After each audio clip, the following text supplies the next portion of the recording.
Hello दोस्तों, मैं अजय राजपूत आपका हार्दिक स्वागत व अभिनंदन करता हूं। आज की टॉपिक उत्तर प्रदेश सामान्य ज्ञान। आज हम लोग उत्तर प्रदेश को शुरू से लेके अंत तक देखेंगे। जो भी आने वाले एग्जामों में महत्वपूर्ण क्वेश्चन हो सकते हैं उन सभी का समावेश किया गया है। मतलब ए टू जेड आपका यही से क्वेश्चन एग्जामों में फंस जाएगा अगर उत्तर प्रदेश सामान्य ज्ञान पूछा जाएगा तो। इसलिए आप लोग प्लीज चैनल को अगर सब्सक्राइब नहीं किए तो सब्सक्राइब कर लीजिए, ताकि ऐसे ही वीडियो आपको सबसे पहले नोटिफिकेशन के रूप में प्राप्त हो। ठीक है, तो चलिए चलते हैं, स्टार्ट करते हैं उत्तर प्रदेश सामान्य ज्ञान। सबसे पहले हम लोग डिस्कस करेंगे उत्तर प्रदेश के बारे में, उत्तर प्रदेश के नाम के बारे में। तो समझते हैं नाम का जो इतिहास रहा है वो कैसा इतिहास रहा है। तो प्राचीन काल में उत्तर प्रदेश को आर्यावर्त, भारत को भी देखिए आर्यावर्त कहते थे, ब्रह्मर्षि देश कहा जाता था, मध्य देश कहा जाता था। ब्रिटिश काल में इसे उत्तर पश्चिम प्रांत कहा जाने लगा। क्या कहा जाने लगा? उत्तर पश्चिम प्रांत। समय काल देखेंगे तो 1836 से 1902 के बीच इसका नाम उत्तर पश्चिम प्रांत था। ठीक है ना, यानी नॉर्थ वेस्टर्न प्रोविंस था इसका नाम। 1870 में उत्तर प्रदेश का नाम जो है बदलकर उत्तर पश्चिम आगरा एवं अवध प्रांत कर दिया गया। क्या कर दिया गया? 77 में क्या नाम बदला गया? उत्तर पश्चिम आगरा एवं अवध प्रांत, क्योंकि आगरा एवं अवध को इसमें जोड़ा गया था। ठीक है, 1902 में आगरा और अवध संयुक्त प्रांत कर दिया गया। क्या कर दिया गया? आगरा एवं अवध संयुक्त प्रांत कर दिया गया। तो ये भी बात आपको याद रखना है। और 1935 में इसका नाम संयुक्त प्रांत रख दिया, यानी यूपी रख दिया गया। क्या रख दिया गया? यूपी रख दिया गया। कब रखा गया? 1935 में। दोस्तों याद रखिएगा, आज यूपी नाम फेमस उत्तर प्रदेश से है, बट पहले से ही इसका नाम यूपी था। क्या नाम था? UP, United province. और उत्तर प्रदेश का अब का जो नाम है उत्तर प्रदेश, 24 जनवरी 1950 को इसका नामकरण किया गया था। तो ये हो गया दोस्तों किसके संदर्भ में? उत्तर प्रदेश के नाम के बारे में, कि इसका नाम कब कब क्या क्या रहा है। अब बात करेंगे हम लोग राजधानियों की। किसकी बात करेंगे? राजधानियों की बात करेंगे। तो राजधानियों को भी समझ लेते हैं। राजधानी सबसे पहले आगरा थी। उत्तर प्रदेश की राजधानी क्या थी? आगरा 1836 में रही थी ब्रिटिश काल में। और आगरा संयुक्त प्रांत, आगरा एवं अवध की राजधानी ये हुआ करती थी। और इसके बाद राजधानी बनी प्रयागराज यानी इलाहाबाद। ये 1858 से 1921 तक यह राजधानी बनी रही। ठीक है ना, प्रयागराज। ओके, इस तरह से 1920 में आंशिक रूप से राजधानी को ट्रांसफर कर दिया गया। कहां? लखनऊ में, आंशिक रूप से। और 1921 से राजधानी के रूप में लखनऊ कार्यरत हुई। और 1935 में राजधानी को धीरे धीरे क्या कर दिया गया? जो आंशिक थी उसे पूर्ण रूप से राजधानी घोषित कर दिया गया। यानी उत्तर प्रदेश की राजधानी जो है वो क्या हो जाएगी? लखनऊ। दोस्तों अब बात करते हैं उत्तर प्रदेश के राज्य की कुछ प्रमुख सिंबल की। तो राजकीय प्रमुख सिंबलों में देखेंगे हम लोग, सबसे पहले राजकीय पशु की बात करते हैं। तो राजकीय पशु जो है वो बारहसिंहा है। क्या है? बारहसिंहा, स्वयं डियर कहा जाता है। निवास की बात करें तो दलदली तराई क्षेत्रों में दुधवा नेशनल पार्क वाले रीजन में ये पाया जाता है।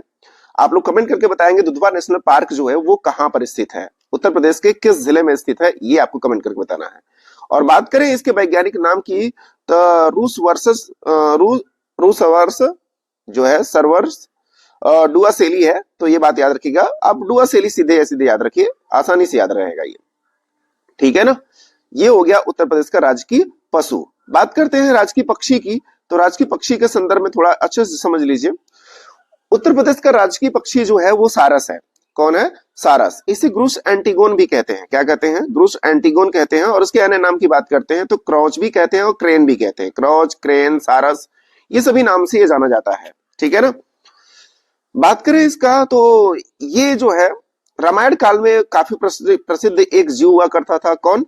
आपका ग्रुस एंटीगोन यानी सारस। ये प्रसिद्ध था उस टाइम से भी। ठीक है, तो ये बात आपको याद रखना है। ग्रुस एंटीगोन इसका वैज्ञानिक नाम भी है, इस बात को ध्यान रखिएगा। ठीक है, ये हो जाएगा उत्तर प्रदेश का राजकीय पक्षी।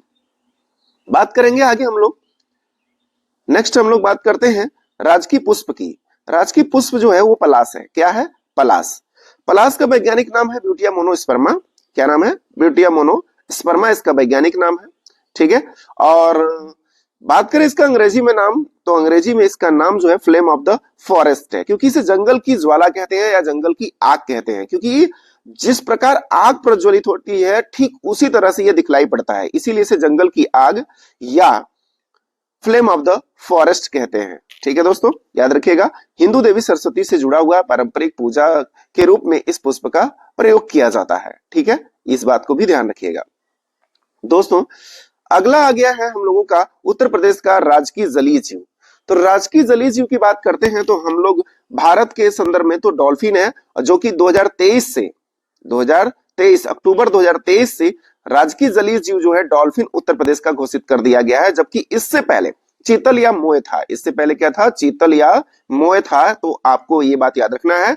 और डॉल्फिन का वैज्ञानिक नाम की बात करेंगे तो प्लेटनिस्टा गैंगटिका इसका वैज्ञानिक नाम हो जाता है। और ये उत्तर प्रदेश का जलीय जीव घोषित होने का वर्ष अगर पूछा जाए आपसे तो 2023 में ये बना है।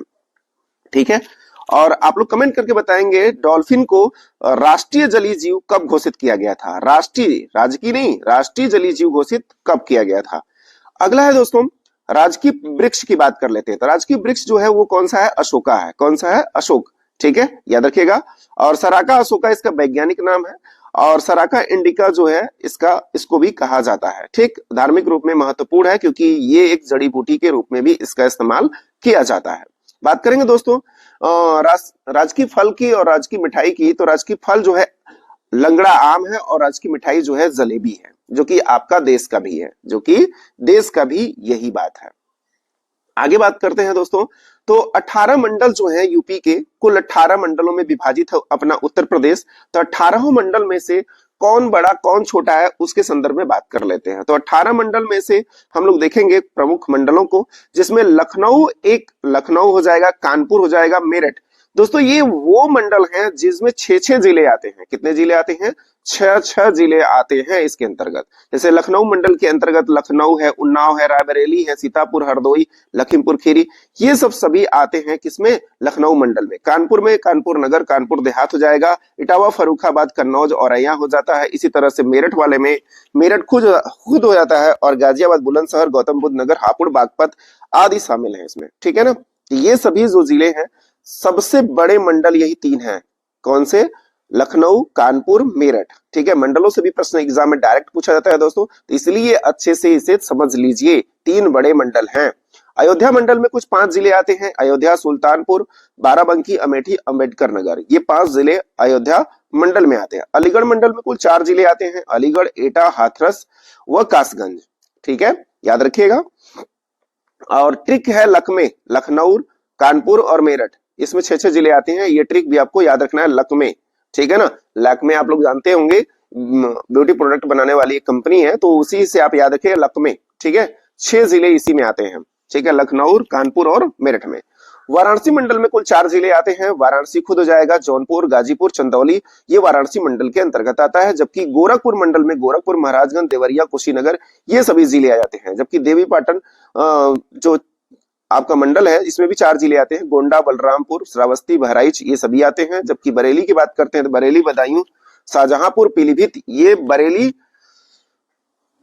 मंडल के अंतर्गत आने वाले जिले हैं। आगरा मंडल के अंतर्गत आगरा, मथुरा, फिरोजाबाद व मैनपुरी इसके अंतर्गत आते हैं। तो ये भी बात आपको याद रखना है कि आगरा मंडल के अंतर्गत आगरा, मथुरा, फिरोजाबाद व मैनपुरी।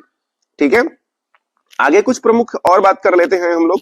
तो इसमें हम लोग देखते हैं कि मुरादाबाद मंडल में मुरादाबाद, रामपुर, बिजनौर, अमरोहा व संभल आते हैं। मुरादाबाद 5 जिले हैं इसमें कुल। प्रयागराज मंडल में 4 जिले हैं। प्रयागराज, प्रतापगढ़, फतेहपुर, कौशाम्बी।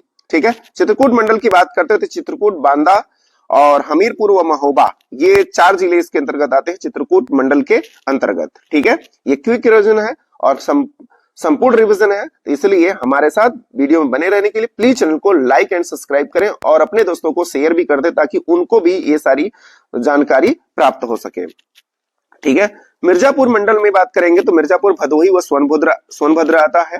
जबकि आजमगढ़ में बात करेंगे तो आजमगढ़, मऊ, बलिया आता है। बस्ती में बात करेंगे तो बस्ती, सिद्धार्थनगर व संत कबीर नगर आता है। झांसी मंडल में झांसी, ललितपुर व जालौन आता है। सहारनपुर मंडल में सहारनपुर, मुजफ्फरनगर व शामली शामिल है। ठीक है दोस्तों, तो ये 3-3 वाले आप याद रखना और 6-6 वाले याद रखना है आपको। और प्रमुख में आपको वाराणसी, प्रयागराज, मुरादाबाद, ये आपको याद रखने हैं। वाराणसी, प्रयागराज 4-4 मंडल वाले हैं, जबकि आपका मुरादाबाद जो है वो 5 जिलों वाला मंडल है। ठीक है, तो ये बात भी आपको याद रखना है। ठीक है दोस्तों, तो उत्तर प्रदेश की थोड़ी सी भौगोलिक स्थिति जान लेते हैं हम, उसके बाद आगे बढ़ेंगे। सबसे पहले बात करते हैं उत्तर प्रदेश को कौन से देश स्पर्श करते हैं, कौन कौन से राज्य स्पर्श करते हैं, या कौन सा केंद्र शासित प्रदेश स्पर्श करता है, उन सभी के बारे में हम संपूर्ण रूप से समझ लेते हैं। सबसे पहले आप दोस्तों ये जानिए कि इस पार देखिए यहाँ पर आपका जो है बलिया है, और इस पार जो है यहाँ पे आपका शामली है। ठीक है, ध्यान से समझिएगा एक एक बात। तो बलिया से लेके शामली तक ये जो क्षेत्र है आपका, ये 650 किलोमीटर का है। कितना है? 650 किलोमीटर का है। ठीक है, ये बात आपको उम्मीद करता हूं समझ में आ गई होगी। और यहां से जो अक्षांश रेखा गुजरी है और जो यहां से अक्षांश रेखा गुजरी है, इनके बीच जो है 240 किलोमीटर का गैप है। कितना है? 240। ये जो 650 है, ये यहां से देशांतर रेखा गुजरती है, बात उसकी होती है। किसकी बात होती है? देशांतर रेखा की बात होती है। ठीक है, आपको ये बात ध्यान रखना है कि यहां से देशांतर रेखा जो गुजरी है और यहां से जो देशांतर रेखा गुजरी, इसके बीच की जो दूरी है दोस्तों वो 650 किलोमीटर है। और यहां से अक्षांश रेखा और यहां से अक्षांश रेखा जो गुजरी है, इसके बीच की दूरी जो है दोस्तों 240 किलोमीटर, यानी ऊपर नीचे 240 है और पूरब से पश्चिम की दूरी जो है 650 किलोमीटर है दोस्तों। तो ये बात आपको ध्यान रखनी है। ठीक, और बात करते हैं अक्षांश व देशांतर की। तो उत्तर प्रदेश का अक्षांशी विस्तार और देशांतरी विस्तार की अगर बात करें, तो सबसे पहले अगर हम डिस्कस करें अक्षांशी विस्तार की, किसकी बात करें? अक्षांशी विस्तार की। तो देखिए दोस्तों, याद रखिएगा 23 degree 52 minute 23 degree 52 minute 0.52 minute होता है। ठीक है ना, याद रखिएगा इसको। और 31 डिग्री 0.28 28 मिनट। ठीक है, इस तरह से जो हमारा ये वाला क्षेत्र है, यह अक्षांशी विस्तार कहलाता है। क्या कहलाता है? अक्षांशी विस्तार। यानी 23 डिग्री 52 मिनट से 31 डिग्री 28 मिनट के बीच जो है आपका अक्षांशी विस्तार में उत्तर प्रदेश क्षेत्र फैला हुआ है। ठीक, अब यही देशांतर की बात करते हैं दोस्तों। किसकी बात करेंगे? देशांतर की बात करते हैं। तो देशांतर में हम देखते हैं क्या, यहां से लेके यहां तक का जो डिस्टेंस है वो है 77 डिग्री 3 मिनट पूर्वी देशांतर। कौन सा? पूर्वी देशांतर से 84 डिग्री 39 मिनट पूर्वी देशांतर तक, क्योंकि 0 डिग्री अक्षांश देशांतर रेखा से ये सब पूरब में ही आता है। कहां आता है? पूरब में ही आता है। तो ये बात याद रखिए, 77 डिग्री 3 मिनट से लेके 84 डिग्री 3-9 के बीच जो है आपका उत्तर प्रदेश का देशांतरी विस्तार है। उम्मीद करता हूं अक्षांशी और देशांतरी विस्तार आपको समझ में आ गया होगा। ठीक है ना, आगे बढ़ते हैं। तो उत्तर प्रदेश के देखिए कौन कौन से राज्य वो कौन कौन से देश इससे लगते हैं। तो सबसे पहले दोस्तों नेपाल लगता है। कौन लगता है? नेपाल। नेपाल के बाद अगर हम देखते हैं तो दोस्तों बिहार लगता है इधर से, और इधर से उत्तराखंड लगता है। कौन लगता है? उत्तराखंड। ये सबसे पहले 3 मैं क्यों बता रहा हूं? क्योंकि ये 7 उत्तर प्रदेश के जिलों को स्पर्श करते हैं। कितने कितने जिले?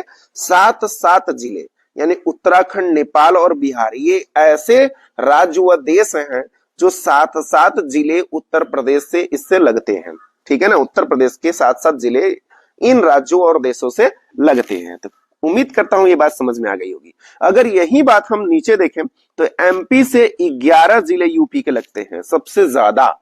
एमपी से सबसे ज्यादा दूरी भी है, मतलब बॉर्डर भी ज्यादा शेयर करता है, और उसके बाद 11 राज्यों को यूपी के 11 जिले एमपी को स्पर्श भी करते हैं। ठीक, जबकि बात करते हैं हरियाणा की, तो हरियाणा को सिर्फ 6, यानी 7 नहीं 6 राज्य जो है स्पर्श करते हैं हरियाणा को। और उत्तर प्रदेश के 6 जिले हरियाणा राज्य को स्पर्श करते हैं। ठीक है, जबकि यही दिल्ली की बात करेंगे तो सिर्फ 2 ही जिले ऐसे हैं जो दिल्ली को पूरी तरह से स्पर्श करते हैं।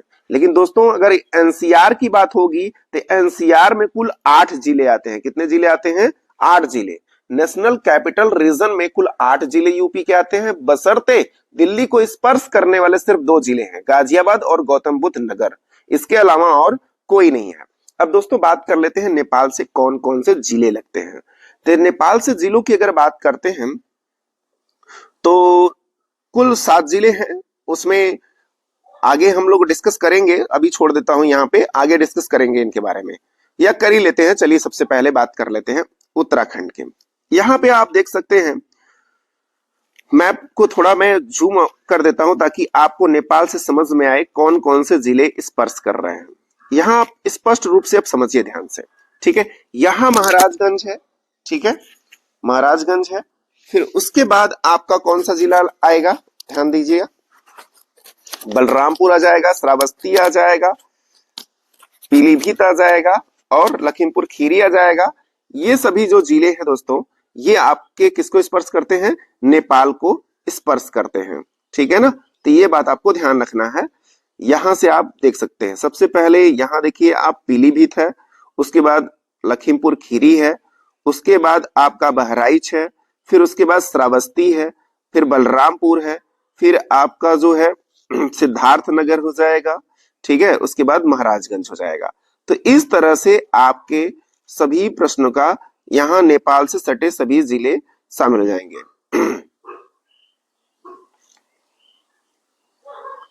चलिए आगे बढ़ते हैं हम लोग।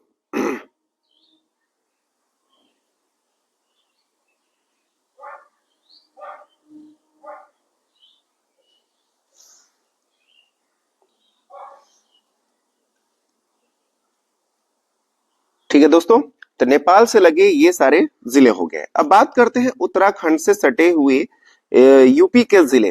तो उत्तराखंड से सटे हुए जिलों की अगर हम बात करेंगे तो सबसे पहले आप लोग यहाँ ध्यान से समझिएगा, उत्तराखंड से कौन कौन से यूपी के जिले सटे हुए हैं, ध्यान से देखिएगा दोस्तों। ईस्ट साइड रहा, ये रहा उत्तराखंड आपका। सबसे पहले देखिए सहारनपुर है, सहारनपुर के बाद मुजफ्फरनगर है, मुजफ्फरनगर के बाद दोस्तों कौन है, बिजनौर है, बिजनौर के बाद अगर बात करेंगे दोस्तों तो यहाँ देखिए मुरादाबाद है, मुरादाबाद के बाद रामपुर है, रामपुर के बाद दोस्तों कौन है, बरेली है, अब बरेली के बाद ये दोस्तों रहा पीलीभीत। यानी पीलीभीत नेपाल और उत्तराखंड दोनों को स्पर्श करता है। तो ये भी बात आपको याद रखना है, ये जिले वे जिले हैं जो नेपाल को स्पर्श करते हैं, ठीक है ना। अब हम बात कर लेते हैं इस साइड हरियाणा की। तो हरियाणा के हरियाणा को कौन कौन से जिले यूपी के स्पर्श करते हैं। तो हरियाणा को देख लीजिए दोस्तों, आप लोग याद रखिएगा, सहारनपुर ऊपर से हो जाता है, फिर मुजफ्फरनगर हो जाता है, ठीक है, कौन सा हो जाता है, मुजफ्फरनगर हो जाता है हरियाणा से, ठीक है। सॉरी, मुजफ्फरनगर कहाँ स्पर्श करेगा हरियाणा को, यहाँ शामली है, कौन है, शामली है, ठीक है ना, क्योंकि मुजफ्फरनगर से ही अलग होके बना है, ठीक है, ये बात याद रखिएगा। शामली है, गौतम बुद्ध नगर हो जाएगा, बागपत हो जाएगा, अलीगढ़ हो जाएगा, मथुरा हो जाएगा, ये रहा मथुरा, ये रहा अलीगढ़, ठीक है। और इसके बाद अगर बात करेंगे हम लोग हरियाणा को, तो यही 6 जिले हो गए, गौतम बुद्ध नगर हो जाएगा, अलीगढ़ हो जाएगा, मथुरा हो जाएगा, सहारनपुर, शामली, बागपत, सहारनपुर, शामली व बागपत। तो इस तरह से ये 6 जिले जो है आपको याद रखने हैं जो हरियाणा से स्पर्श करते हैं। चलिए आगे हम लोग बढ़ते हैं। अब बात कर लेते हैं दिल्ली से। तो दिल्ली से दोस्तों यही देखिए 2 जिले हैं, एक गाजियाबाद है, एक गौतम बुद्ध नगर। ये रहा आपका दिल्ली और गाजियाबाद और गौतम बुद्ध नगर, ठीक है ना। इधर से गाजियाबाद और इधर से गौतम बुद्ध नगर, मतलब ये पूरी तरह से ये दोनों घेरे हुए हैं दिल्ली को। किसको घेरे हैं, दिल्ली को घेरे हुए हैं। तो ये बात आपको ध्यान रखना है, ठीक है ना। आ जाइए, तो ये 2 जिले हो गए जो दिल्ली को स्पर्श करते हैं। अब बात कर लेते हैं हम लोग राजस्थान को।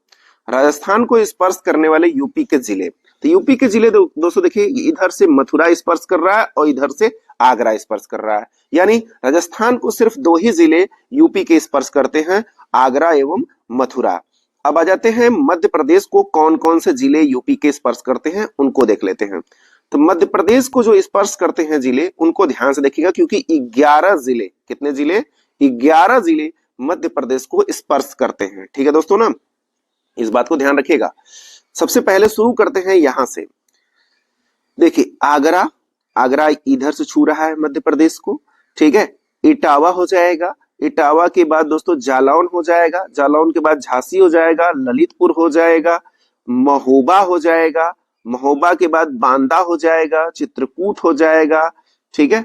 और चित्रकूट के बाद कौन सा जिला हो जाएगा एमपी में को स्पर्श करने वाला, इलाहाबाद, मिर्जापुर, सोनभद्र।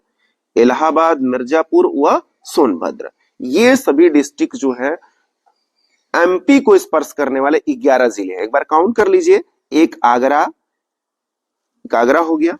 आगरा के बाद आपका कौन सा है? इटावा।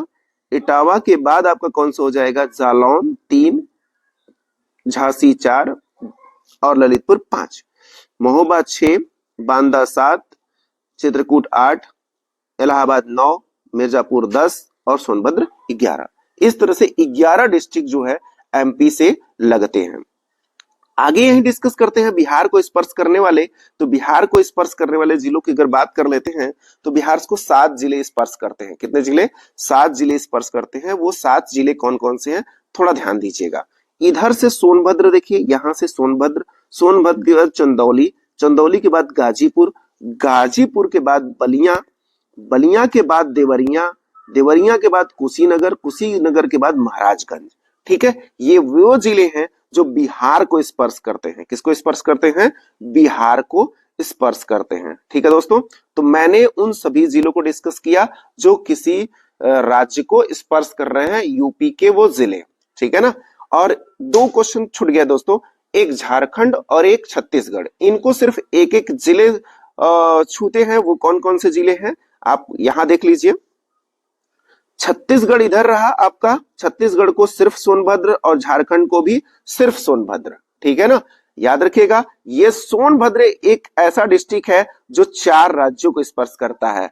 एमपी को करता है, छत्तीसगढ़ को करता है, झारखंड को करता है, बिहार को करता है। ठीक है ना, ये बात याद रखिएगा। 4 राज्यों को स्पर्श करता है और यूपी का सबसे दक्षिणी जिला है। कौन सा है? दक्षिणी जिला है। अगर बात करें यूपी के सबसे उत्तरी जिले की तो वो सहारनपुर है। सहारनपुर दोस्तों 3 राज्यों को स्पर्श करता है। कितने को? 3 राज्यों को। हिमाचल प्रदेश को करता है, उत्तराखंड को करता है, वह हरियाणा को करता है। ठीक है ना, तो ये बात याद रखिएगा। दक्षिण वाला जो है 4 राज्यों को, उत्तर वाला जो है 3 राज्यों को स्पर्श करता है। ठीक, बात कर लेते हैं आगे दोस्तों। थोड़ा सा और एक पॉइंट है इसमें और डिस्कस कर लेते हैं, फिर आगे बढ़ते हैं। ठीक है, यूपी का सबसे उत्तरी जिला जो है सहारनपुर है, सबसे दक्षिणी जिला जो है वो सोनभद्र है, सबसे पूर्वी जिला बलिया है और सबसे पश्चिमी जिला जो है शामली है। कौन सा है? शामली। तो इस तरह से आपको याद रखना है। ठीक है ना, चलिए आगे बढ़ते हैं। आगे बात करते हैं हम लोग दोस्तों, एनसीआर के विषय में बात कर रहे थे। किसके विषय में? एनसीआर के विषय में बात कर रहे थे। थोड़ा समझते हैं एनसीआर के बारे में। एनसीआर दोस्तों पूरा नाम की बात करते हैं तो नेशनल कैपिटल रीजन हो जाता है, जिसमें कुल 8 जिले शामिल है। कितने जिले? 8 जिले शामिल है। उसमें से यूपी के जो है 8 जिले ये यूपी के ही हैं, और शामली, मुजफ्फरनगर, बागपत, मेरठ, गाजियाबाद, हापुड़, गौतम बुद्ध नगर, ठीक है, और बुलंदशहर। ठीक है, ये कुल 8 जिले शामिल हैं आपके एनसीआर में। किसमें आते हैं? एनसीआर में आते हैं यूपी के 8 जिले, लेकिन दिल्ली को सिर्फ 2, गौतम बुद्ध नगर और गाजियाबाद स्पर्श करते हैं।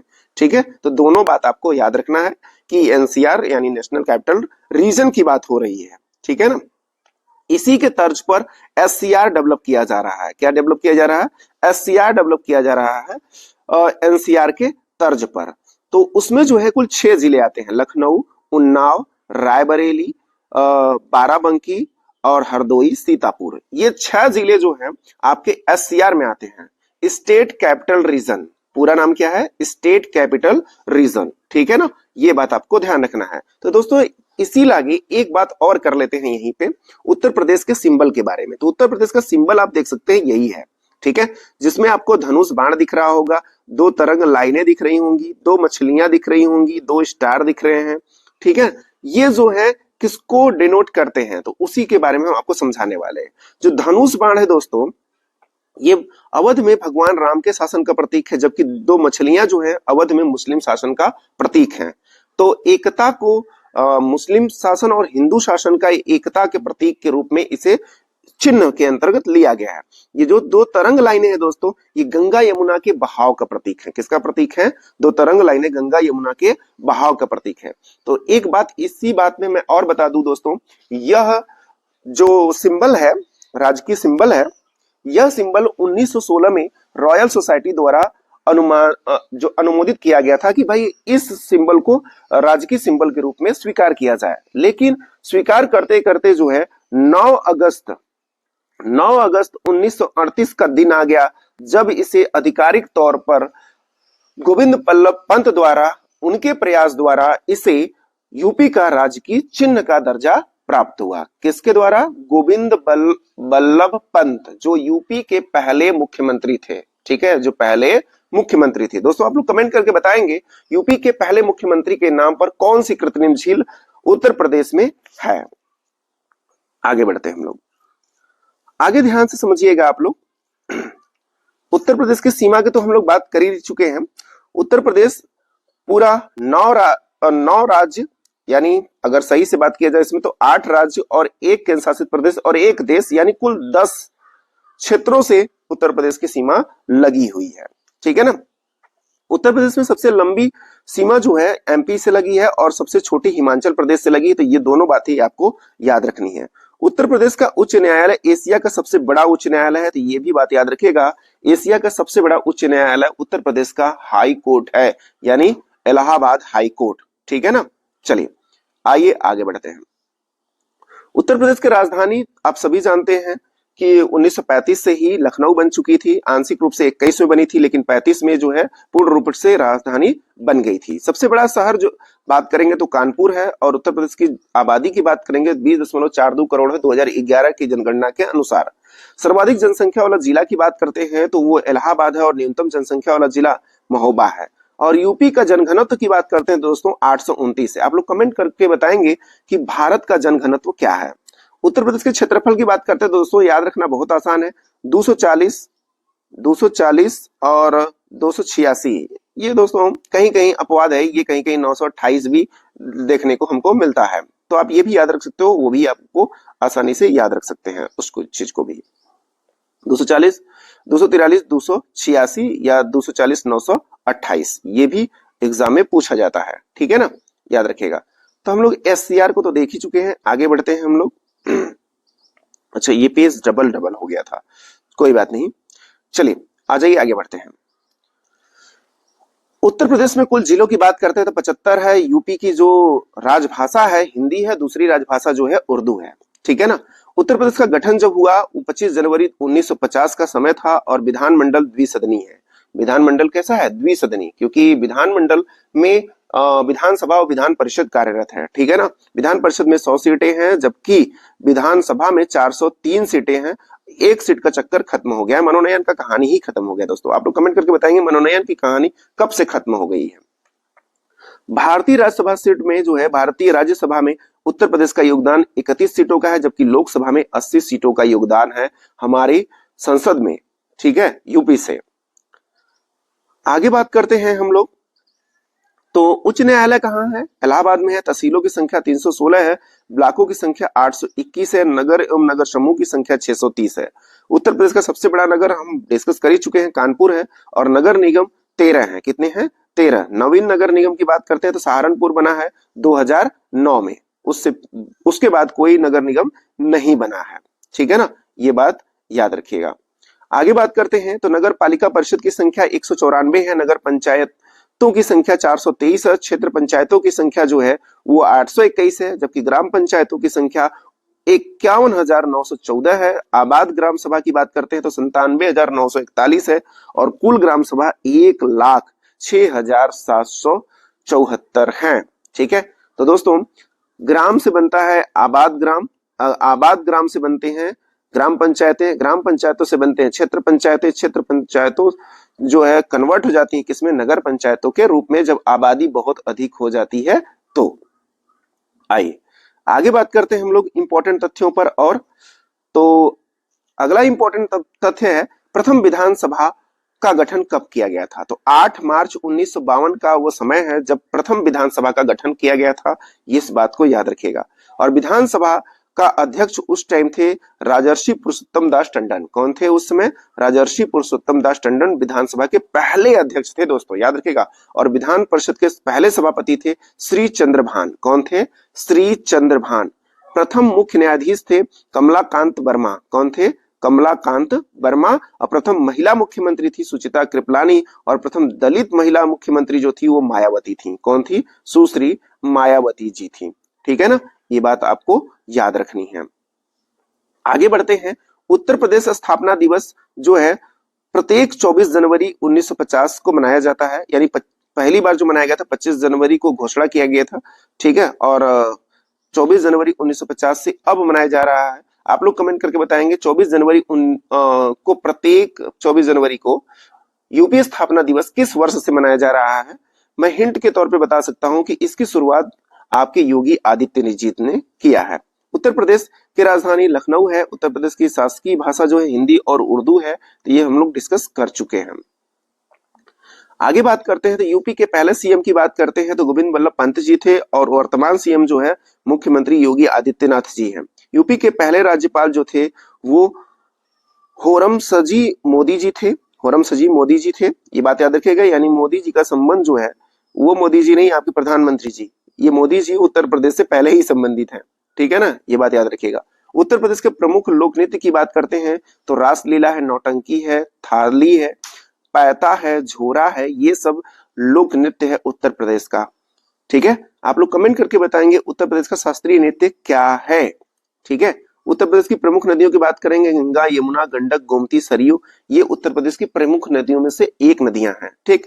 उत्तर प्रदेश के पड़ोसी राज्यों की बात हम लोग कर ही चुके हैं पीछे, आप लोग उसे देख सकते हैं फिर से अगर देखना हो तो।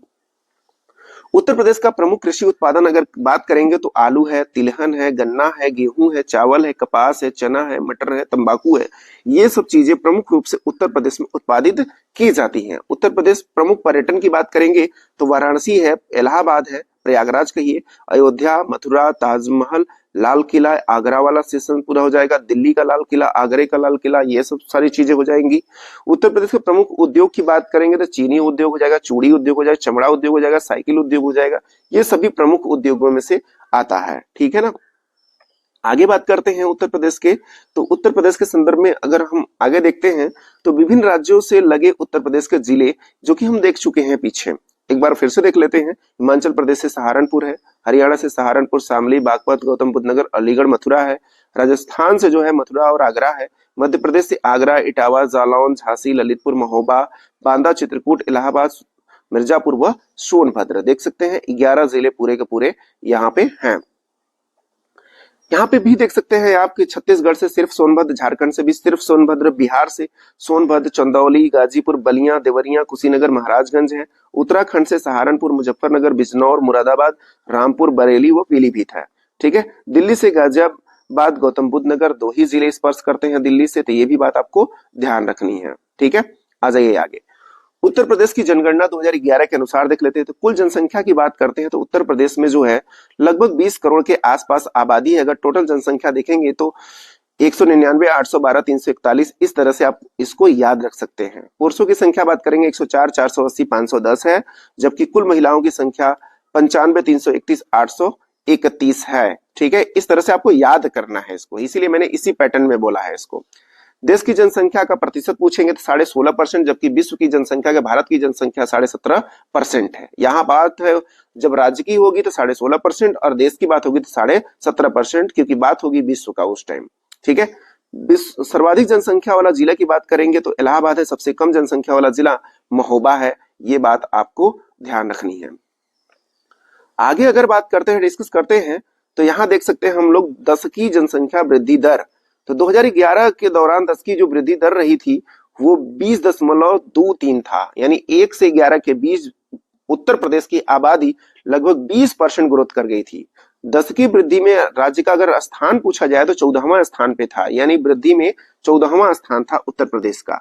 सर्वाधिक 10 की वृद्धि वाला जो जिला है वो गौतम बुद्ध नगर है और सबसे कम 10 की वृद्धि करने वाला कानपुर है। आप लोग कमेंट करके बताएंगे भारत में सबसे कम 10 की वृद्धि करने वाला कौन सा राज्य है।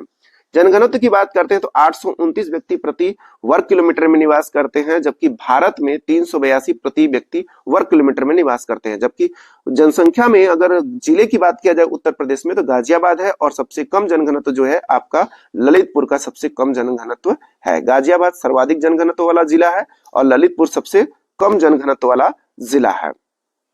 आगे दोस्तों डिस्कस करते हैं साक्षरता की। तो साक्षरता में हम लोग देखेंगे कि उत्तर प्रदेश की जो साक्षरता है 67.68%, ठीक है। सर्वाधिक साक्षर की बात करेंगे, गौतम बुद्ध नगर है, सबसे कम साक्षर श्रावस्ती है दोस्तों। श्रावस्ती चाहे महिला पूछे चाहे पुरुष पूछे चाहे टोटल पूछे, सबसे कम श्रावस्ती ही है दोस्तों, याद रखिएगा। महिला साक्षरता 57.18 है, 10 माइनस कर दीजिए उसी में, और पुरुष साक्षरता 10 प्लस कर दीजिए मेन साक्षरता में, यानी 67 में 77 हो जाएगा। तो प्लस 10 माइनस 10, महिला कंडीशन में माइनस 10, पुरुष कंडीशन में प्लस 10, ठीक है। सर्वाधिक महिला साक्षरता वाला जिला की बात करेंगे, कानपुर है, सबसे कम महिला साक्षरता जो है श्रावस्ती का है। पुरुष साक्षरता सर्वाधिक जो है गौतम बुद्ध नगर में, और महिला सबसे कम, सॉरी पुरुष सबसे कम श्रावस्ती में, यानी हर कंडीशन में सबसे कम वाले में आपको क्या आंसर करना है, श्रावस्ती ही करना है, ठीक है। इसमें कोई आपको डाउट नहीं होना चाहिए। अगर आगे डिस्कस करते हैं तो लिंगानुपात की बात करते हैं, तो यूपी का लिंगानुपात जो है वो 912 है, जबकि भारत का लिंगानुपात 943 है, ठीक है ना। ये बात आपको याद रखना है, 912 लिंगानुपात। आप लोग कमेंट करके बताएंगे कि भारत का कौन सा राज्य सर्वाधिक लिंगानुपात वाला राज्य है। सर्वाधिक लिंगानुपात वाले जिले की बात करेंगे, जौनपुर है। शाही सर की जो महल है, ब्रिज है, इनके लिए जाना जाता है जौनपुर, और सर्कियों के लिए प्रसिद्ध है आपका जौनपुर, ठीक है। सबसे कम लिंगानुपात वाला जो है गौतम बुद्ध नगर है, सबसे कम लिंगानुपात जो है गौतम बुद्ध का है, क्योंकि आप जानते हैं पंजाब व हरियाणा ऐसे राज्य हैं जहां का लिंगानुपात सबसे कम है, तो उसी से सटा हुआ गौतम बुद्ध नगर भी है, उसका प्रभाव वहां भी देखने को मिलता है। बात करेंगे उत्तर प्रदेश के कुछ परियोजनाओं की। परियोजना की बात करेंगे तो परमाणु शक्ति परियोजना की बात कर लेते हैं सबसे पहले। तो यहाँ देखिए परमाणु शक्ति परियोजना है, यानी केंद्र नरौरा। नरौरा जो है बुलंदशहर में स्थापित एक परमाणु शक्ति केंद्र है। क्या है? परमाणु शक्ति केंद्र है, ठीक है ना, ये बात आपको ध्यान रखना है। सौर शक्ति केंद्र बस्ती जिला के हरैया कल्याणपुर अलीगढ़ में स्थित है, और सराय सादी गांव मऊ में 2002 से लेकर 2001 में भारत व राज्य सरकार के वित्तीय सहयोग से स्थापित किया गया था। ऊंचाहार ताप परियोजना जो है रायबरेली में है। टांडा जो परियोजना है अंबेडकर नगर में है, विद्युत केंद्र ताप विद्युत परियोजना है ये सब। सिंगरौली भी ताप विद्युत जो है वो सोनभद्र में है, और रिहन ताप विद्युत केंद्र जो है ये भी सोनभद्र में है। तो ये क्वेश्चन आपसे पूछा जा सकता है कि नरौरा कहाँ है? बुलंदशहर में है। ऊंचाहार कहाँ है? रायबरेली में है। टांडा कहाँ है? अंबेडकर नगर में है। सिंगरौली और रिहन दोनों सोनभद्र में है। कहाँ है? दोनों सोनभद्र में है। ताप विद्युत केंद्र की स्थापना सबसे पहले उत्तर प्रदेश में सिंगरौली में की गई थी, इसीलिए सोनभद्र को ऊर्जा राजधानी भी कहा जाता है, यूपी की ऊर्जा राजधानी, ठीक है ना, ये बात आपको ध्यान रखनी है। ओबरा ताप विद्युत केंद्र की स्थापना ओबरा मिर्जापुर में हुई थी, जो कि अब सोनभद्र में आता है। अब मिर्जापुर में भी है दोस्तों, और इलाहाबाद में भी है, ठीक है ना, एनटीपीसी पावर प्लांट के नाम से जाना जाता है, ठीक है। हरदुआगंज ताप विद्युत केंद्र जो है अलीगढ़ में है, सोवियत संघ रूस की सहायता से बना था, और इधर भी सोवियत संघ के रूस की सहायता से ही बना है, ओबरा वाला भी हरदुआगंज ताप विद्युत केंद्र भी सब। रोजा ताप विद्युत केंद्र परियोजना जो है शाहजहांपुर में है, आदित्य बिरला ग्रुप के द्वारा संचालित है ये। चंदौली ताप विद्युत केंद्र जो है मुरादाबाद जिले में है। कहाँ है? मुरादाबाद में। दोस्तों याद रखिएगा, चंदौली ताप जरूर नाम है इसका, लेकिन चंदौली जिले में नहीं है, मुरादाबाद जिले में है। पारछी ताप जो है ये झांसी के निकट है। अनपरा जो है सोनभद्र में है। अनपरा डी ताप जो परियोजना है जापान के सहयोग से बनाया गया है। 12 ताप विद्युत परियोजना जो है ये आपका विद्युत केंद्र जो जेपी समूह द्वारा इलाहाबाद के करछना में बनाया गया है, ठीक है। घाटमपुर परियोजना जो है रमाबाई नगर में है, ठीक है। मेजा ताप विद्युत परियोजना जो है इलाहाबाद में स्थित है। मेजा ताप विद्युत परियोजना सब एनटीपीसी द्वारा संचालित है दोस्तों, याद रखिएगा इनको, ठीक है ना। अनपरा सोनभद्र, मेजा आपका इलाहाबाद। जल विद्युत परियोजना की अगर बात करते हैं तो शारदा जल विद्युत परियोजना है। कौन सा? शारदा जल विद्युत परियोजना पीलीभीत के अंतर्गत है। रिहन परियोजना सोनभद्र के अंतर्गत है। ओबरा वाला सोनभद्र में आता है। माता टीला जो है आपका झांसी बेतवा नदी पर स्थित है। शीतला जल विद्युत परियोजना जो है ये झांसी के निकट ये भी है। परीक्षा जल विद्युत परियोजना ये भी झांसी के आसपास है। बेलका जल विद्युत परियोजना जो है सहारनपुर डिस्ट्रिक्ट में यमुना नहर पे है। किस नहर पे है? यमुना नहर पर स्थित है। तो ये क्वेश्चन सभी के सभी अत्यंत महत्वपूर्ण है, जिनको आपको याद रखना ही पड़ेगा परीक्षा के लिए। आगे हम लोग बढ़ते हैं तो हम लोग यहाँ देखेंगे बबैल जल विद्युत परियोजना, ये भी सहारनपुर में यमुना नहर पे है, ठीक है ना, ये भी बात याद रखना है। और गंगा विद्युत क्रम में देखेंगे तो ऊपरी गंगा नहर पे है, ये सहारनपुर में आता है। और मोहम्मदपुर सहारनपुर ये सब सभी आपका वहीं पर स्थित है, मुजफ्फरनगर, ये आपका ऊपरी गंगा नहर पे स्थित है, ठीक है। खारा जल विद्युत केंद्र की अगर बात होगी तो वो सहारनपुर में ही आता है। अगर बात करें पूर्वी यमुना नहर के संगम पे बना हुआ है ये। राजघाट विद्युत परियोजना दोस्तों वेरी वेरी इंपॉर्टेंट, ये पूछा जाता है। ये बेतवा नदी पर बना हुआ है, आप लोग कमेंट करके बताएंगे ये कहां पर स्थित है।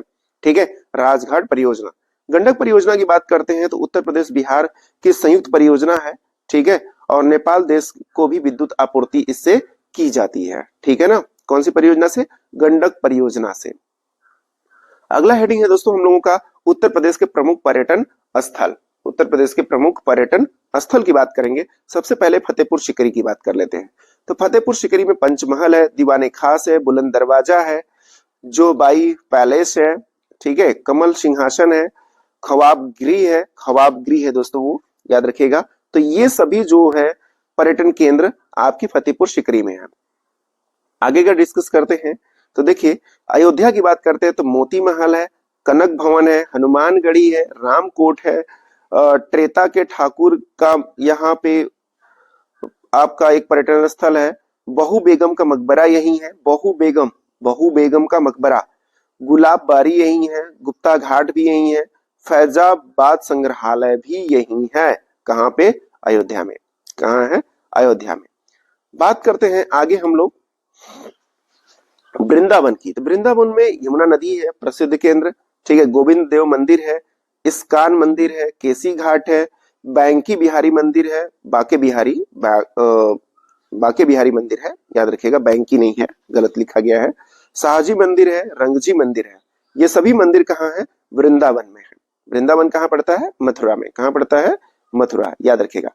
इलाहाबाद में त्रिवेणी संगम है। इलाहाबाद में क्या है? त्रिवेणी संगम है।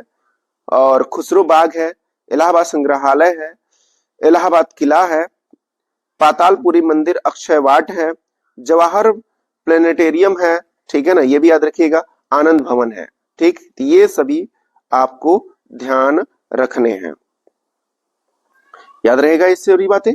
आगे बढ़ते हैं। नेक्स्ट, पर्यटन अभी चल रहा है, ध्यान से देखते रहिए। कानपुर में बिठूर हो जाएगा, जजमऊ हो जाएगा, बुधा बरगद हो जाएगा, कानपुर गार्डन हो जाएगा, राधा कृष्ण मंदिर हो जाएगा, जैन ग्लास मंदिर हो जाएगा, मक्का मस्जिद हो जाएगा, एलन वन चिड़ियाघर हो जाएगा, कृषि गार्डन हो जाएगा।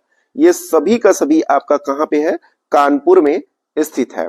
ध्यान से देख लीजिए, बिठूर, जजमऊ, बुधा बरगद, कानपुर गार्डन, राधा कृष्ण मंदिर, जैन ग्लास मंदिर, मक्का मस्जिद, एलन वन चिड़ियाघर व कृषि गार्डन। कृषि गार्डन पूछ सकता है दोस्तों, कहाँ है?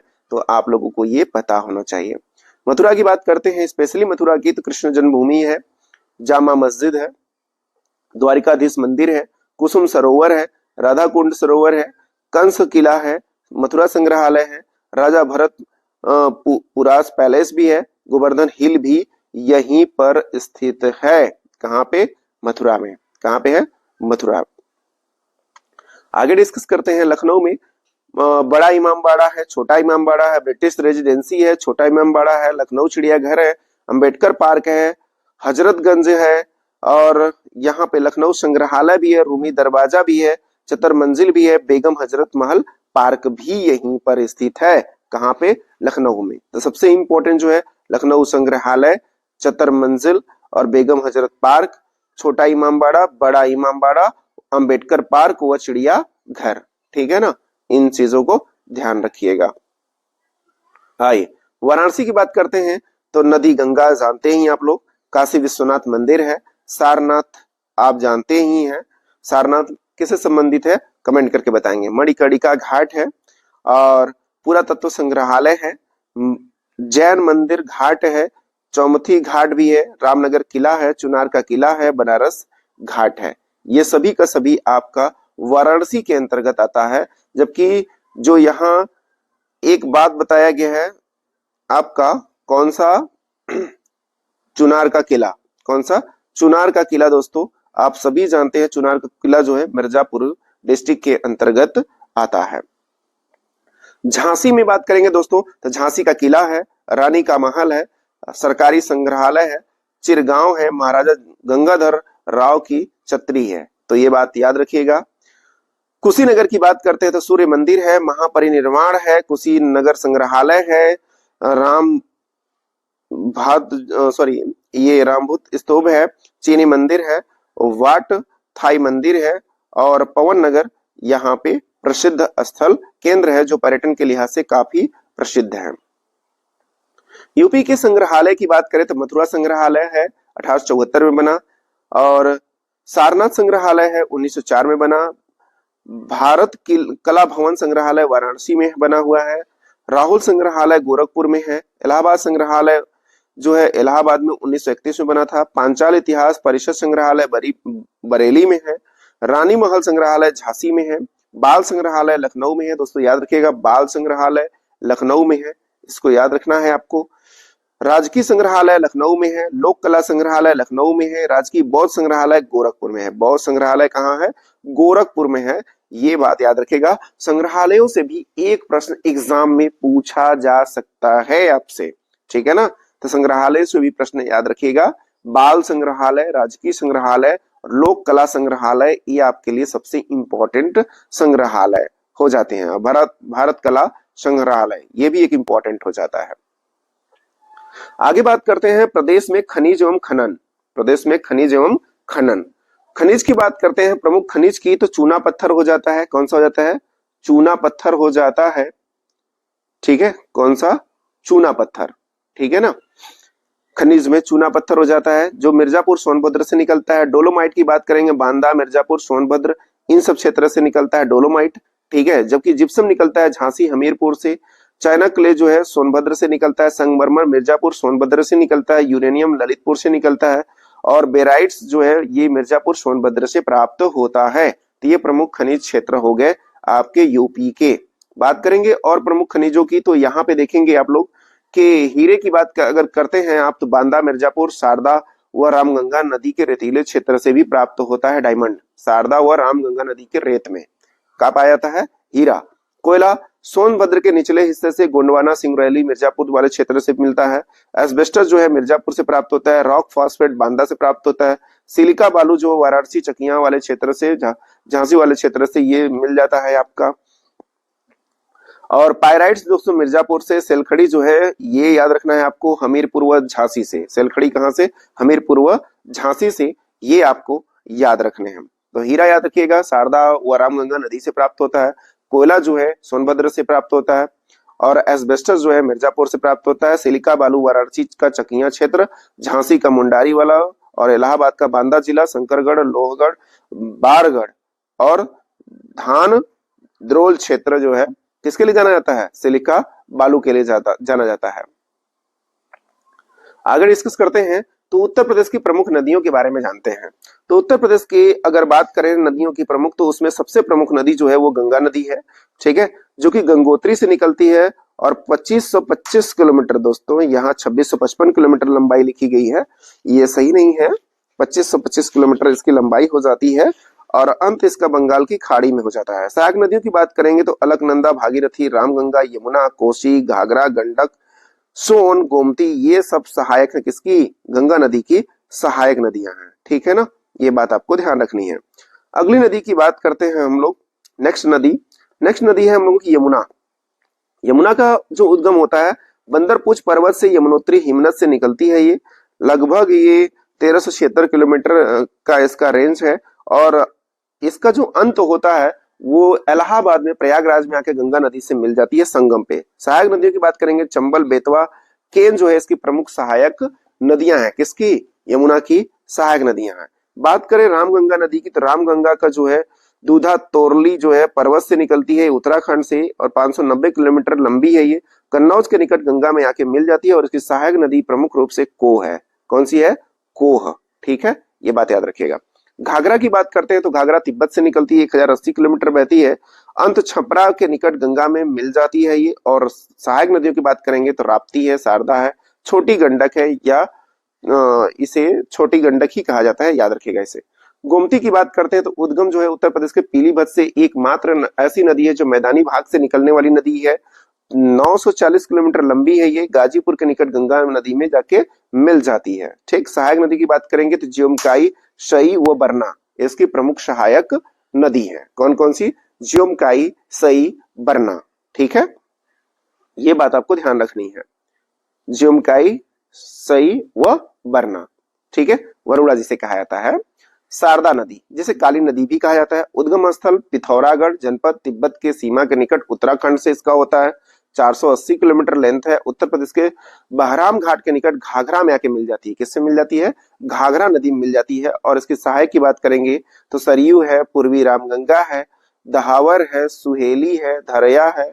ठीक है, ये सभी सहायक है किसकी? शारदा की सहायक नदियां हैं। गंडक की बात करते हैं तो उद्गम नेपाल से होता है, धौलागिरी पर्वत से, लंबाई 630 किलोमीटर और भारत में इसकी लेंथ जो है 300 किलोमीटर है। अंत जो होता है पटना के निकट गंगा में जाके मिल जाती है गंडक नदी। सहायक नदियों में त्रिशूली गंगा है। कौन सी है? त्रिशूली गंगा है गंडक की सहायक। ठीक है, आगे बात करते हैं हम लोग राप्ती नदी की। किसकी बात करते हैं? राप्ती नदी। ठीक है, गोरखपुर किस नदी किनारे बसा हुआ? कमेंट करके आप लोग बताएंगे। उद्गम स्थल नेपाल से होता है, लंबाई 640 किलोमीटर के आसपास रहती है। अंत जो है बारहस के निकट घाघरा में मिल जाती है। किसके निकट? बारहस के निकट घाघरा में मिल जाती है, यानी घाघरा की सहायक है राप्ती। चंबल की बात करते हैं तो मध्य प्रदेश से इसका उद्गम होता है। ठीक है, लंबाई लगभग 966 किलोमीटर है। इटावा के पास जाके यमुना से मिल जाती है, यानी यमुना की ये सहायक है। सहायक नदियों में बात करेंगे, पार्वती है, नवाज है, बनास है, छिप्रा है, दूधी है, ये इसकी सहायक नदियां हो जाती हैं दोस्तों। किसकी? चंबल की ये नदियां सहायक नदियां हैं। ठीक है, आगे डिस्कस करते हैं हम लोग बेतवा नदी की बात करते हैं तो बेतवा का उद्गम भी मध्य प्रदेश से ही होता है और 480 किलोमीटर लगभग इसकी लेंथ हो जाती है और हमीरपुर के पास जाके यमुना नदी से मिल जाती है। सहायक नदियों में धनास व बीना, धनास व बीना इसकी प्रमुख सहायक नदी है। किसकी? बेतवा की। बेतवा के किनारे बसे प्रमुख शहर का नाम कमेंट करके आप लोग बताएंगे। सोन नदी, सोन नदी का उद्गम जो है एमपी से ही होता है, एमपी से होता है। कमेंट करके बताएंगे किस पहाड़ी से सोन नदी का उद्गम स्थल है? किस पहाड़ी से सोन नदी निकलती है? मैं एक हिंट बता रहा हूं, यही से एक नदी और निकलती है। लंबाई है 784 किलोमीटर। अंत इसका पटना में जाकर गंगा नदी से मिल जाती है। रिहंद व घग्गर इसकी क्या है? सहायक है। रिहंद व घग्गर जो है इसकी सहायक है। ये बात आपको ध्यान रखना है। नेक्स्ट जो जाएगा उत्तर प्रदेश में, अगली हेडिंग है पक्षी विहार। उत्तर प्रदेश के प्रमुख पक्षी विहार। पहले पक्षी विहार की बात करेंगे तो नवाबगंज पक्षी विहार जो कि उन्नाव डिस्ट्रिक्ट में है। स्थापना 1984 में हुआ और क्षेत्रफल 2.25 किलोमीटर स्क्वायर जो है इसका क्षेत्रफल है। किसका? नवाबगंज पक्षी विहार का। ठीक, समसपुर पक्षी विहार की बात करते हैं तो रायबरेली में है। 1987 में स्थापना किया गया था। क्षेत्रफल 8 किमी स्क्वायर जो है इसका क्षेत्रफल है। तो याद रखिएगा, समस कहाँ है? रायबरेली में है, नवाबगंज उन्नाव में है। ठीक है, ये क्वेश्चन अत्यंत महत्वपूर्ण क्वेश्चन होते हैं दोस्तों, एग्जाम में बार बार पूछे गए हैं। लाख बहोसी पक्षी विहार जो है कन्नौज में है दोस्तों। कन्नौज को इत्र नगरी भी कहते हैं दोस्तों, ये बात आपको ध्यान रखनी है। स्थापना 1988 में की गई थी। क्षेत्रफल 80.23% है। क्षेत्रफल क्या है? 80.23% है। देखिए अगला क्वेश्चन जो है देख के लोगों का रूह कांप जाता है कि उत्तर क्या करे भैया। पटना पक्षी विहार एटा में है, ना कि बिहार के पटना में है। ठीक है ना, याद रखिएगा। स्थापना 1990 में। क्षेत्रफल जो है 1.11 किमी स्क्वायर इसका क्षेत्रफल हो जाता है। आगे बात करते हैं हम लोग नेक्स्ट, विजय सागर पक्षी विहार महोबा में है। विजय सागर पक्षी विहार महोबा में 1990 में स्थापित 2.2 वर्ग किमी स्क्वायर क्षेत्र में। पार्वती अर्गा की बात करते हैं तो ये गोंडा जिला में है। कहाँ है? पार्वती अर्गा पक्षी विहार कहाँ है? गोंडा में है। 1990 में इसकी भी स्थापना हुई थी। 10.85 किमी स्क्वायर इसका क्षेत्रफल है। किसका? पार्वती अर्गा का क्षेत्रफल है ये। नेक्स्ट बात करते हैं हम लोग, नेक्स्ट है समान पक्षी विहार। ये मैनपुरी डिस्ट्रिक्ट में है। 1990 में ये भी स्थापित हुआ। 5.2 किलोमीटर ये वर्ग किलोमीटर लंबा है, मतलब क्षेत्रफल है इसका। अगला है ओखल पक्षी विहार, ये गौतम बुद्ध नगर में है। 1990 में ये भी बना और 4 किमी स्क्वायर क्षेत्रफल रखता है।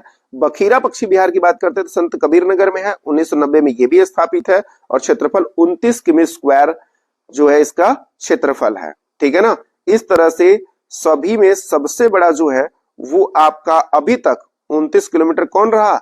आपका बखीरा। लेकिन दोस्तों इससे भी बड़ा है एक पक्षी विहार जिसका नाम है सूर सरोवर पक्षी विहार, जिसकी सूर सरोवर पक्षी विहार, हाँ नहीं यहाँ ध्यान रखिएगा, सुरहा ताल पक्षी विहार है वो।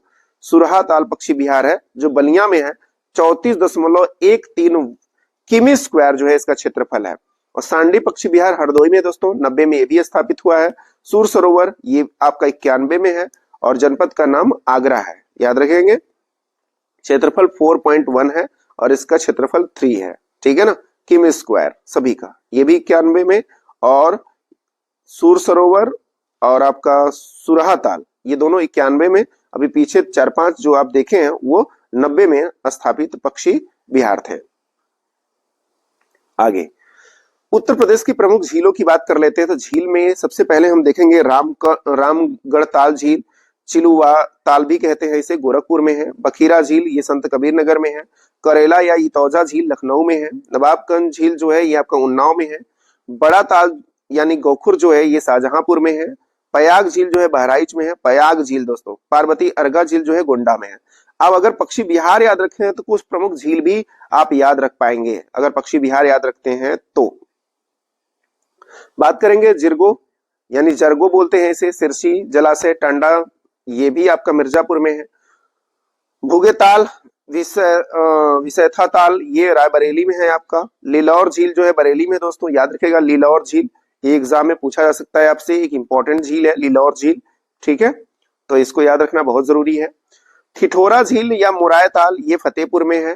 बेती या अजगरा या नैया झील जो है प्रतापगढ़ में है। सुरहा ताल दोस्तों बलिया में है। मोती और गौर झील जो है रामपुर में है। मोती झील कह लीजिए या गौर झील ये रामपुर में है। शुक्र ताल जो है मुजफ्फरनगर में है। राम ताल जो है दोस्तों मेरठ में है। कहां है? मेरठ में है राम ताल। आगे बात करते हैं हम लोग इंपॉर्टेंट रूप से, तो राम ताल मेरठ में हो ही गया है। कीमत ताल आगरा में है दोस्तों, याद रखेगा कीमत आगरा में है। शेख झील जो है अलीगढ़ में है। गोविंद बल्लभ पंत सागर जो है ये कृत्रिम झील है, सोनभद्र में है, ठीक है। अलवारा झील जो है ये कौशाम्बी में है। अलवारा झील कहाँ है? कौशाम्बी में। औंधी ताल दोस्तों वाराणसी में है। कहाँ है? वाराणसी में। राजा का बांध लौंधी व भोजपुर ताल ये सुल्तानपुर डिस्ट्रिक्ट में आता है। औंधी ताल वाराणसी का भी प्रसिद्ध है, याद रखिएगा। शेख झील अलीगढ़ का भी प्रसिद्ध है। और भारत का सबसे बड़ा कृत्रिम झील गोविंद बल्लभ पंत सागर यूपी के पहले मुख्यमंत्री के नाम पर रखा गया और ये सोनभद्र डिस्ट्रिक्ट में आता है, ठीक है ना। आगे बात करते हैं हम लोग लक्ष्मी ताल की बात करेंगे तो झांसी में है, रानी लक्ष्मीबाई, याद रखिएगा। सागर ताल बदायूं में है। मदन सागर महोबा में है, ठीक है। पैंगली फुल्लहर गोमती झील ये पीलीभीत में है। देखिए गोमती ताल कह लीजिए, गोमल ताल कह लीजिए, फुल्लर झील कह लीजिए, पैंगली कह लीजिए, ये पीलीभीत में। कहाँ है? पीलीभीत में। गहर झील या भिजवान झील ये साई नदी का उद्गम स्थल यहीं से होता है, हरदोई में, जो कि किसकी सहायक है? आपकी किसकी सहायक है? याद करके बताइए। जो पीलीभीत से निकलती है, गोमती, ठीक है। देवरिया ताल ये कन्नौज में है। देवरिया से आप देवरिया डिस्ट्रिक्ट मत मार दीजिएगा, ये कन्नौज में है। भीखा झील इटावा में है। सीता कुंड या चक्र कुंड जो है आपका नैमिषारण्य में है। नैमिषारण्य जो है आपका सीतापुर में आता है। सीता कुंड नैमिषारण्य, ठीक है। नैमिषारण्य क्यों प्रसिद्ध है? आप लोग ये कमेंट करके बताएंगे कि नैमिषारण्य क्यों इतना प्रसिद्ध है। उत्तर प्रदेश की जनजातियों के संदर्भ में बात करते हैं तो उत्तर प्रदेश में जनजातियों का जो प्रतिशत है वो 0.6% इनकी संख्या है। 0.6%। अगर प्रमुख जनजातियों की बात करते हैं तो इसमें बुक्शा हो जाती है, थारू हो जाती है, राजी हो जाती है, जौनसारी हो जाती है, खरवार हो जाती है, महिगीर, गोंड, ओझा, धुरिया, नायक, पथारी, राजगोंड, सहरिया, पहरिया, बैगा, पंखा, अगरिया, पटारी, वेरो, भुइया, ये सभी जो है जनजातियां उत्तर प्रदेश में पाई जाती हैं, जो उत्तर प्रदेश की आबादी का 0.6% ही है, ठीक। जबकि थारू जनजाति के संदर्भ में अगर बात किया जाए स्पेशली, तो थारू जनजाति उत्तर प्रदेश की सबसे बड़ी जनजाति है और थारू जनजाति उत्तर प्रदेश के गोरखपुर तराई भाग में निवास करते हैं। कहाँ निवास करते हैं? उत्तर प्रदेश के तराई भाग में निवास करते हैं। थारू जनजाति एक ऐसी जनजाति है जो दीपावली को शोक के रूप में मनाती है और ये किरात वंश से संबंधित है। किस वंश से? किरात वंश से थारू जनजाति का संबंध माना जाता है। कहा जाता है ये पांडवों के ही वंशज है, ऐसा भी माना जाता है। थारुओं द्वारा बजहर नामक त्योहार मनाया जाता है। दीपावली को शोक के रूप में पर्व मनाते हैं, ये शोक पर्व मनाते हैं। थारू जनजाति द्वारा होली के मौके पर खिचड़ी नृत्य किया जाता है। खिचड़ी नृत्य किस मौके पर? होली के समय खिचड़ी नृत्य किया जाता है। आप जनवरी नहीं मार सकते हैं, ये बात याद रखिएगा। थारू जनजाति के लोग में बदला विवाह प्रथा तथा 3 टिकठी विवाह प्रथा। थारुओं में दोनों पक्षों से विवाह तय हो जाने को पक्की पोड़ी कहते हैं। क्या कहते हैं? पक्की पौड़ी, अगर विवाह तय हो चुका है पूरी तरह से तो पक्की पौड़ी कहा जाता है। उत्तर प्रदेश 2 अक्टूबर 1980 को थारू विकास परियोजना का प्रारंभ किया गया था, तो एक क्वेश्चन यहां से भी इंपॉर्टेंट हो जाता है थारू से रिलेटेड। जौनसारी जनजाति की बात करते हैं तो यह एक त्योहार मनाती है बिस्सू, जिसे बैसाखी कहते हैं, पंचाई कहते हैं, दशहरा, दियाई यानी दिवाली, नुड़ाई और अठोई आदि त्योहार मनाते हैं। दीपावली की 1 माह बाद मनाते हैं। ये सब दीपावली जो है दीपावली को 1 माह बाद मनाते हैं। हारुल, रासो, घुमसू, झेला, धी, तांदी, मरोज, पौड़ाई आदि इनके प्रमुख नृत्य हैं। आदि इनके प्रमुख नृत्य हैं। किसके? जौनसारी के। किसके? जौनसारी जनजाति की प्रमुख नृत्य शैली है। ठीक है ना। आइए आगे बात करते हैं जौनसारी के। देखिए जौनसारी से रिलेटेड और क्वेश्चन है जो उनको भी ध्यान समझिएगा। जौनसारी तो यहाँ पे हम लोग देख ही चुके हैं ये सारी बातें। अब बुक्सा देख लेते हैं। बुक्सा कहिए ये जनजाति है, उत्तर प्रदेश के बिजनौर में पाई जाती है। कहाँ पाई जाती है? उत्तर प्रदेश के बिजनौर में पाई जाती है। बुक्सा जनजाति के पंचायत के सर्वोच्च व्यक्ति को तखत कहा जाता है। क्या कहा जाता है? पंचायत के सर्वोच्च व्यक्ति को क्या कहा जाता है? तखत। क्या कहा जाता है? तखत। जिसे ग्राम प्रधान या मुखिया कहते हैं उसे तखत कहा जाता है। तो ये बात याद रखिएगा, बुक्सा जनजाति में पंचायत के मुखिया को क्या कहा जाता है? तखत कहा जाता है। उत्तर प्रदेश में बुक्सा जनजाति का विकास परियोजना 1983 से 84 के बीच प्रारंभ हुआ। ठीक है ना। आप याद रखिएगा कि थारू जनजाति का विकास कब से शुरू हुआ, तो आप लोग ये कमेंट करके बताएंगे कि किस वर्ष हुआ। मैं ही बता देता हूं, 1980।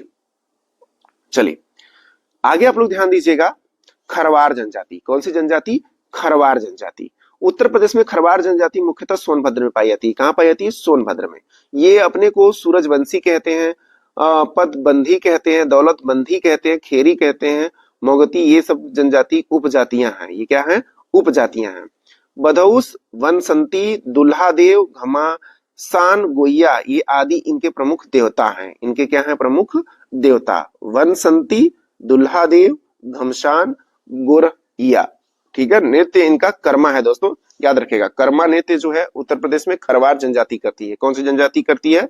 खरवार जनजाति करती है। आगे बात करते हैं प्रोजेक्ट टाइगर उत्तर प्रदेश में। उत्तर प्रदेश में अगला हेडिंग हम लोगों का टाइगर से रिलेटेड। पीलीभीत टाइगर रिजर्व आप जानते हो, लखीमपुर खीरी बहराइच जिले में ये फैला हुआ पीलीभीत टाइगर रिजर्व है। दुधवा नेशनल पार्क की बात करते हैं तो दुधवा नेशनल पार्क जो है टाइगर रिजर्व है। उत्तर प्रदेश का ये पहला टाइगर रिजर्व है। कौन सा? Dudhwa national park. ठीक है ना। ये बात याद रखिएगा आप लोग। टाइगर रिजर्व में और बात करते हैं तो रानीपुर टाइगर रिजर्व भी है, चित्रकूट बुंदेलखंड के अंतर्गत आता है ये। अमानगढ़ टाइगर रिजर्व ये बिजनौर में आता है। कहाँ आता है? बिजनौर में अमानगढ़ टाइगर रिजर्व आता है। ठीक है ना। ये भी आपको ध्यान रखना है। अगला एग्रीकल्चर से क्वेश्चन है इसमें दोस्तों, याद रखिएगा। उत्तर प्रदेश को कुल 9 कृषि जलवायु में बांटा गया है। कितने में? 9 कृषि जलवायु क्षेत्र में बांटा गया है। पहला भंवर या तराई क्षेत्र, दक्षिणी पश्चिमी अर्धशुष्क क्षेत्र, मध्य मैदान क्षेत्र, बुंदेलखंड क्षेत्र, उत्तरी पूर्वी मैदानी क्षेत्र, पूर्वी मैदानी प्रदेश, विंध्य क्षेत्र, केंद्रीय मैदानी क्षेत्र, केंद्रीय पश्चिमी मैदानी भाग। कुल 9 जलवायु क्षेत्र में उत्तर प्रदेश को विभाजित किया गया है। क्वेश्चन ये डायरेक्ट एग्जाम में यही पूछा जाता है, कितने जलवायु क्षेत्र में उत्तर प्रदेश को बांटा गया है? तो 9 जलवायु क्षेत्रों में उत्तर प्रदेश को बांटा गया है। दोस्तों बात कर लेते हैं अब वनों की। किसकी बात कर लेते हैं? वन। अगली हेडिंग हम लोगों का है वन, जंगल की बात। सोनभद्र दोस्तों वह जिला है उत्तर प्रदेश का जिसमें सर्वाधिक वन पाया जाता है। 2540.29 वर्ग किलोमीटर में फैला है यहाँ वन। 2540.29 kilometre square. ठीक है ना। दूसरे नंबर पे लखीमपुर खीरी है, 1273 किमी स्क्वायर है, जबकि मिर्जापुर जो है तीसरे नंबर पे 803 किमी स्क्वायर क्षेत्रफल मिर्जापुर में जंगल पाया जाता है। ठीक है ना।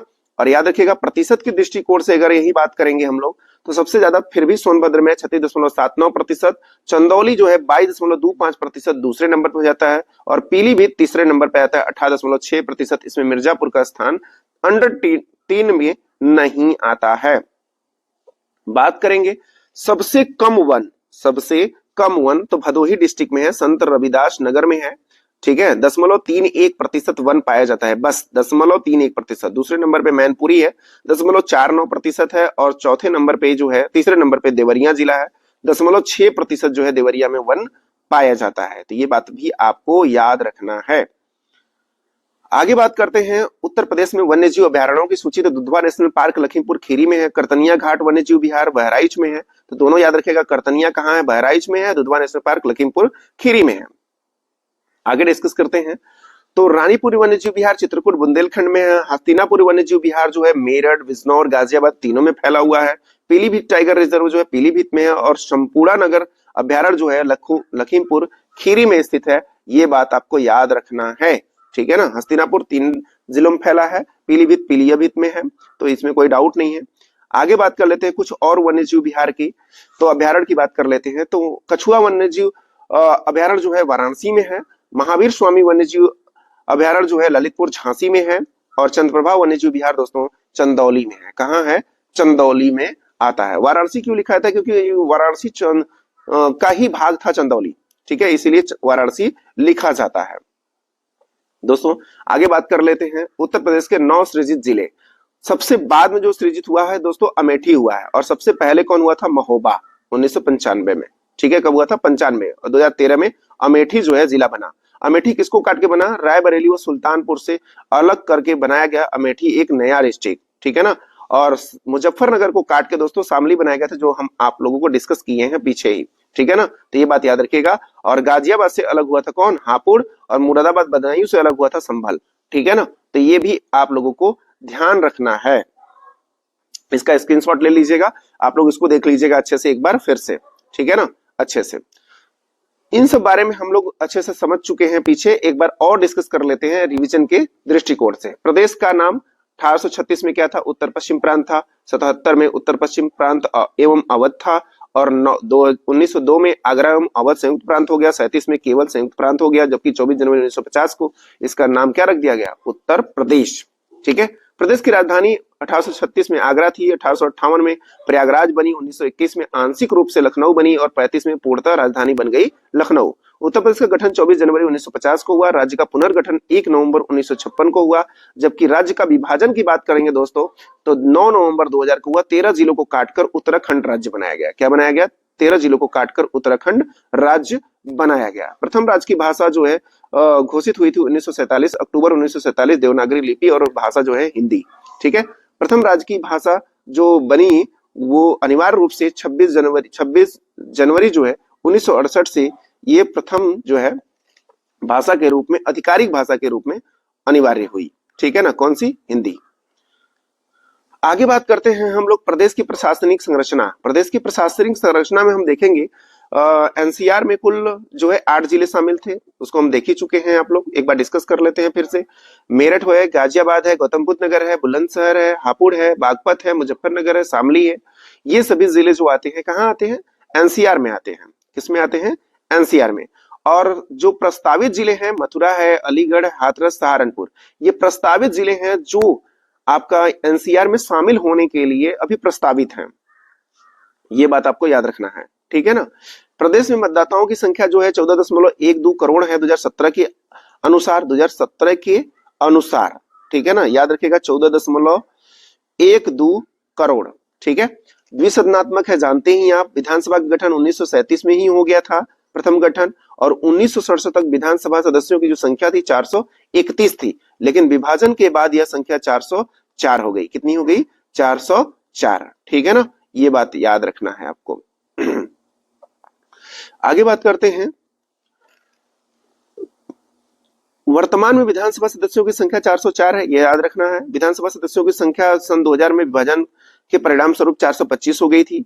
वर्तमान में विधानसभा मनोनीत जो सदस्य थे, ये अभी हालांकि वर्तमान में ये नहीं रहे, क्योंकि इसको हटा दिया गया दोस्तों, याद रखिएगा, इस बात को याद रखिएगा। ठीक है, चलिए आगे बढ़ते हैं हम लोग। राज्य में उपभोक्ता संरक्षण आयोग की स्वीकृति जो संख्या है वो 5 है। वो कितनी है, 5 है। सीबीआई कोर्ट जो है 6 है, याद रखिएगा।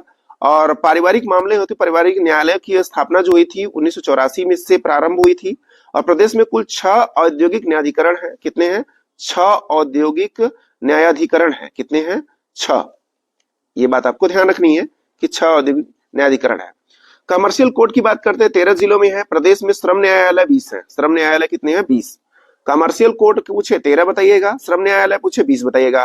कारागार की संख्या पूछे कि प्रदेश में कारागार की संस्थाएं कितनी है, 72 है, जबकि जिला कारागारों की संख्या 62 है। प्रदेश में उप कारागार 2 हैं। 2 उप कारागार कौन है, महोबा है, देवबंद है, ठीक है ना। याद रखिएगा केंद्रीय कारागार यूपी में 5 है, बरेली में है, आगरा में है, वाराणसी में है, फतेहपुर में है, व नैनी प्रयागराज में। ये 5 जगह आपका केंद्रीय कारागार उत्तर प्रदेश में है। ये बात याद रखिएगा। कुल 72 कारागार है, जिसमें से 5 आपके केंद्रीय कारागार भी हैं। आदर्श कारागार की बात करें तो एक लखनऊ में है और नारी बंदी निकेतन भी एक लखनऊ में है। नारी बंदी निकेतन कहाँ है, लखनऊ में। आदर्श कारागार भी लखनऊ में ही है दोस्तों, ठीक है दोस्तों। तो इसी तरह से ये वीडियो यहीं पे संपन्न होता है। छोटा मोटा जो टॉपिक है दोस्तों, अगली वीडियो में हम आपको कंप्लीट करा देंगे, और इसको कंप्लीट जो है कम से कम 2 से 3 बार देख लीजिए, ताकि इसमें से एक भी क्वेश्चन आपका छूटने ना पाए, ठीक है। ये मैंने समग्र समावेशन किया है इसमें, ताकि आपका एग्जाम में जो भी प्रश्न पूछा जाता है उसी से रिलेटेड यहाँ उठाया गया है टॉपिक। तो इसलिए आप इसे अच्छे से पूरा रट डालिए, और एग्जाम में जानते ही हैं लेखपाल की आने वाली वैकेंसी है, जिसमें उत्तर प्रदेश जीके का एक अहम योगदान होगा, क्योंकि उसमें कुल 20 क्वेश्चन सिर्फ उत्तर प्रदेश से पूछे जाएंगे। कितने पूछे जाएंगे, 20 पूछा जाएगा। याद रखिएगा, हमारे साथ जुड़े रहिए ताकि हम आपका 20 में 20 नंबर पूरा करा सकें, ठीक है। और ये मैं गारंटी के साथ कह सकता हूं कि अगर आप हमारी वीडियो को कम से कम 3 बार वॉच करते हैं इसको, और एग्जाम से पहले भी 1 से 2 बार देख लेते हैं, तो पूरा का पूरा नंबर आपको जरूर मिल जाएगा, ठीक है दोस्तों। तो इसी तरह की वीडियो देखने के लिए प्लीज चैनल को लाइक एंड सब्सक्राइब कर लें, ताकि ऐसी ही वीडियो आपके पास सबसे पहले पहुंच जाए, ठीक है ना। चलिए चलते हैं, और सभी देशवासियों को नव वर्ष की हार्दिक शुभकामनाएं, ठीक है। क्योंकि नव वर्ष पे हमने वीडियो नहीं बनाया था, तो ये हमारा वीडियो है, तो आप लोग इसे देखिए और इसे खूब सारा प्यार दीजिए, ठीक है दोस्तों। Thank you for watching.